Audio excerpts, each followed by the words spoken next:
Whoa! What a night. I am truly humbled and honored for the show of love throughout this 10 parish district. I'm so honored.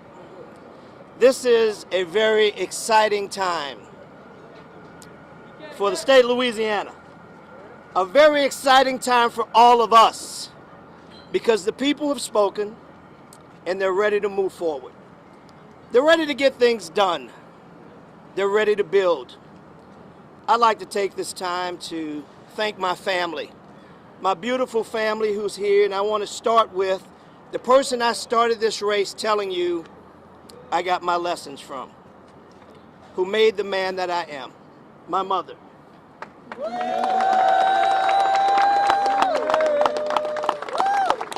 Pastor Eartha Flemings Carter, an amazing woman, a woman who overcame great odds to be who she is. A woman, can you hear me, guys? Yes, yes. A woman who overcame great odds.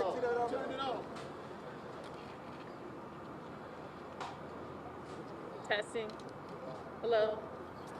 A woman who overcame great odds to become who she is and made me become the man that I am. I love you, Mom. Love you too, darling.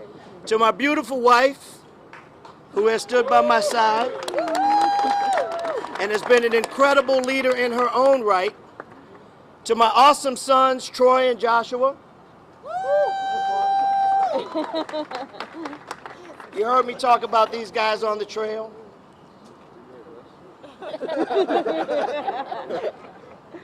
Troy is a junior at Xavier University. Joshua is a freshman at Howard. I'm so proud of my family. I'm so proud of all these people who are standing with me.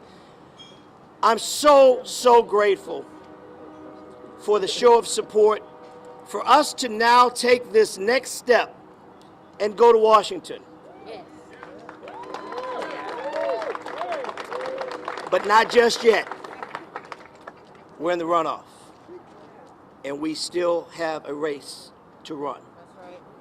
So we will pause and celebrate for a minute, but there's still lots of work to be done. We've had some incredible people working with us in the river parishes. The river parishes showed out tonight. Give them a round of applause. St. John, St. Charles, Iberville, Ascension, Assumption, New Orleans East, Algiers, West Jeff, West Baton Rouge, and everything in between. We had a number of really good candidates that ran with their hearts. And while they may not have gotten the numbers to be still in the race, give them a round of applause. Because they ran because they love this state, and they gave what they could. They gave what they had. They gave their souls. And we should always appreciate a person that steps up and tries to make our state a better place. Now, we still have work to do.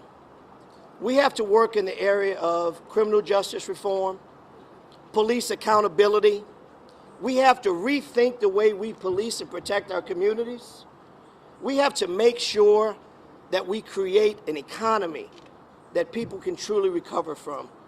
An economy that will allow people to make much more than a minimum wage, but to own their own businesses, to save their businesses after the horrors of COVID-19. We know that people are struggling out there, and they're hoping and believing that we're coming to help them. And let me tell you, Louisiana, let me tell you, 2nd Congressional District, I will wake up every single day to fight for you. I will wake up every single day to make sure that we have true environmental reform. Believe that. I will make sure that we wake up every day that our veterans know that we're paying attention to them.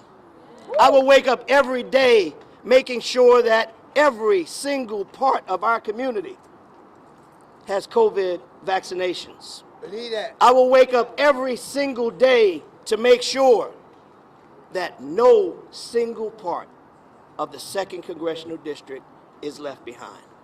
Believe that. You've got to know it. You've got to believe it. Tonight is just part one. We have to keep pushing. We have to keep pushing and move beyond and go out and touch more people. Touch the hearts and souls of the people in this district. There's so many people. I want to thank all of our newspapers. I want to thank all of our political organizations. I want to thank all of the people who have endorsed me.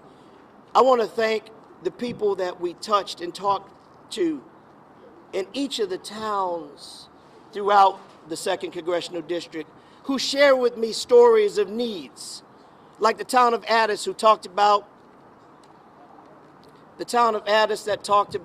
the railroad that runs through their city, or Donaldsonville, who talked about the gas lines that desperately need help, or St. Charles, who talked about the need to have their flood protection and levees, or every single community who talked about a need to have a strong educational system for our young people, to have an economic system that works for everybody, not some, to make sure that our sisters and brothers in the lower coast, in the cutoff, know that we see you and we're fighting for you, to know that everybody, regardless of your race or background, is a part of Team Troy.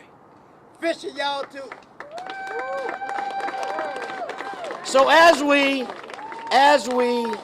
prepare for the next 30 days, I ask that you join me, that we buckle up, that we embrace, that we send a message to the entire state that we're here for you. We're listening. You know, throughout the campaign, we did what we called a listening tour, and we listened to the people, and we hear you. And I promise to fight with every fiber of my being to make a difference, to make sure that we have the kind of economic development, the kind of environmental opportunities that people don't have to die for their jobs, that people don't have to die for their jobs. River parishes, I hear you. Community, I hear you. Teachers, I hear you.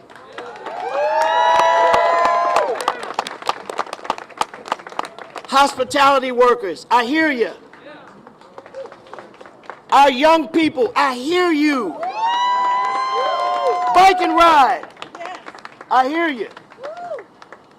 When we went through the community and talked to our young people, it was so incredible to hear their passion, to listen to their hopes and their dreams. Budding entrepreneurs who said, I want to own my own business. How can you help me do that? Yeah. We're going to step up and help you do that, because we're going to build an economy that's not just tourism. We're going to rebuild our tourism, and we're going to make it better and stronger than it's ever been before. But we're also going to make sure that we are never caught with our eggs in one basket again.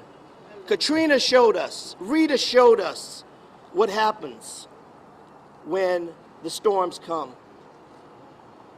COVID showed us what happens when a virus came that none of us could have ever prepared for. Nothing in the textbook for it. It taught us that we really have to work together. It taught us that we have to pray. It taught us that we have to be resilient, and we have to always have a plan B. When we invest in our people, when we invest in our infrastructure, when we invest in our community, when we utilize our faith-based communities to partner with us, when we utilize the importance of our young people to be a part of the solution, to create a bench so our young people can see and know that their turn is coming, that's what this is all about. Everybody be encouraged. Be encouraged. It's a great night. It's a night of hope. It's a night of victory. It's a night to redress, rework, and get to work, because we still have a lot of work to do, but we're going to do it, and we're going to take care of the 2nd Congressional District. I want to thank everybody for being here. I want to thank all of the candidates. all of them who put their hearts into an incredible race, and all of you who voted today, regardless of who you voted for. I want to thank all of the people who came out, who exercised their right to vote, because you heard me say it throughout this campaign. The significance of participation. People died for the right to vote, and we should never take that precious right for granted. I thank you all. I thank all the people who stepped up. Where's my congressman? Is Congressman Richmond here? I want to thank Congressman Richmond. Give him a round of applause. I want to thank our City Council President, Helena Moreno.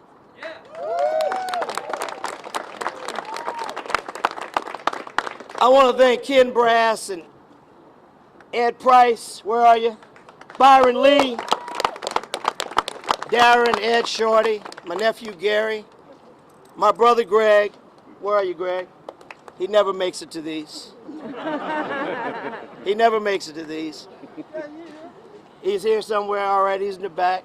My brother Gary, my brother Ted, my sister Jill, all my nieces and nephews, my rock star niece, Chantel, who you may have seen in the video. She's such a strong and powerful lady. She's the one that gave birth to the Carter Stokes bill.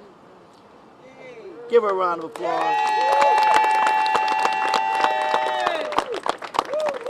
You may have heard my sister-in-law, Casmay, sing, Troy Carter for Congress. I can't sing. But listen, the night has been far spent. I know everyone is tired.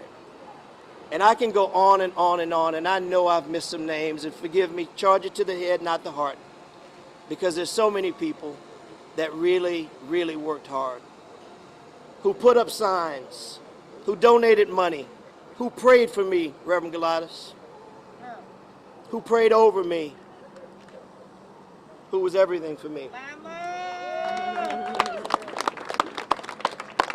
I thank you from the bottom of my heart, and I ask you to take a nap, because tomorrow we start all over again. God bless you all. Thank you so very much. Thank you, thank you, thank you.